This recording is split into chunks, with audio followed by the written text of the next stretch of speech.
Hi అండి. అందరికీ నమస్కారం. Welcome to my channel. ఈ వీడియోలో ఏపీ ప్రభుత్వ ఉద్యోగులకు మరియు పెన్షనర్లకు సీఎం నుండి అదిరిపోయే 2 శుభవార్తలైతే రావడం జరిగింది. మరి పూర్తి వివరాలేంటో వీడియోలో తెలుసుకుందాం. వీడియోని ఎక్కడే గాని స్కిప్ చేయకుండా చివరి దాకా చూడండి. అప్పుడే ఇన్ఫర్మేషన్ పూర్తిగా అర్థమవుతుంది. వీడియో చూస్తున్న ప్రతి ఒక్కరు వీడియోకి లైక్ చేయండి ఫ్రెండ్స్. వీడియోని తోటి ఉద్యోగ పెన్షన్ మిత్రులతో అయితే షేర్ చేయండి. కొత్తగా మన ఛానల్ చూస్తున్నవారు సబ్స్క్రైబ్ చేసుకోకుంటే వెంటనే మన ఛానల్ సబ్స్క్రైబ్ చేసుకోండి. దీని ద్వారా నేను చేసే లేటెస్ట్ వీడియోస్ అన్నీ మీ వరకు రీచ్ అవుతాయి. ఇక ఆలస్యం చేయకుండా వివరాల్లోకి అయితే వెళ్ళిపోదాము. ఫ్రెండ్స్ ఇక విషయానికొచ్చినట్లయితే చంద్రబాబు గారు ఉద్యోగుల బకాయిలను క్లియర్ చేస్తూ ముందడుగు. ఆంధ్రప్రదేశ్ ప్రభుత్వ ఉద్యోగులకు క్రమం తప్పకుండా చెల్లింపులు జరిపేందుకు సీఎం చంద్రబాబు నాయుడు ప్రాముఖ్యత ఇస్తున్న విషయం తెలిసిందే. ఈ క్రమంలో ఉద్యోగుల కోసం 6,200 కోట్ల రూపాయల బకాయిలను విడుదల చేయడం ద్వారా ప్రభుత్వం ఉద్యోగుల సంక్షేమంపై తన నిబద్ధతను మరోసారి రుజువు చేసింది.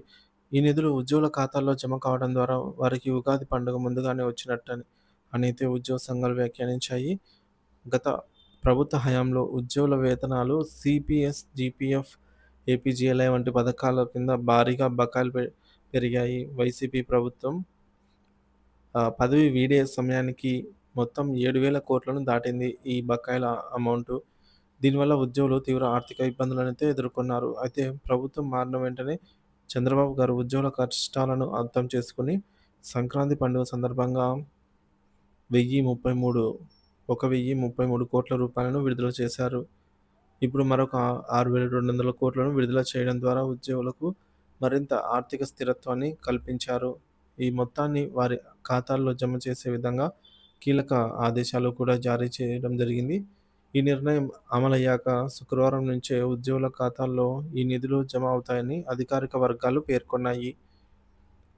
మరోవైపు ఏప్రిల్ 3న జరగబోయే కేబినెట్ సమావేశంలో ఉద్యోగుల పెన్షన్లు, 12వ పీఆర్సీ కమిషన్ చైర్మన్ నియామకం, అలాగే 29% లేదా 30% మధ్యంతర భృతి ప్రకటనపై కీలకంగా చర్చలు జరిగే అవకాశాలున్నాయని సమాచారము.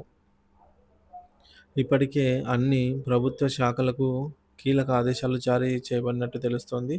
ఈ కేబినెట్ సమావేశంలో టీడీపీ మేనిఫెస్టోలో పొందుపరిచిన ఉద్యోగులకు సంబంధించి హామీల అమలుపై సర్కారు దృష్టి సారించనుంది.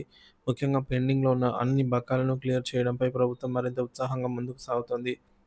విశ్లేషకులు ఈ మేరకు అంచనా వేస్తున్నారు. తద్వారా ఉద్యోగుల న్యాయమైన హక్కులను రక్షిస్తూ వారి సంక్షేమాన్ని బలోపేతం చేసే దిశగా కూటమి ప్రభుత్వం కీలక నిర్ణయాలనైతే తీసుకునే అవకాశం ఉందని సమాచారము. సో, ఈ మేరకు త్వరలోనే మనకు ఏప్రిల్ 3వ తేదీన క్యాబినెట్ భేటీ అయితే జరగబోతుంది. అందులో పీఆర్సీ, ఐఆర్‌ల గురించి అయితే ముఖ్యంగా చర్చించనున్నారు. 2 శుభవార్తలైతే త్వరలో సీఎం గారు విడుదల చేయబోతున్నారనేది తాజా సమాచారం ఫ్రెండ్స్. ఎప్పటికప్పుడు తాజా న్యూస్ కోసం మన ఛానెల్ సబ్స్క్రైబ్ చేసుకొని అప్డేట్స్ అయితే ఫాలో అవుతుండండి. Thank you for watching this video.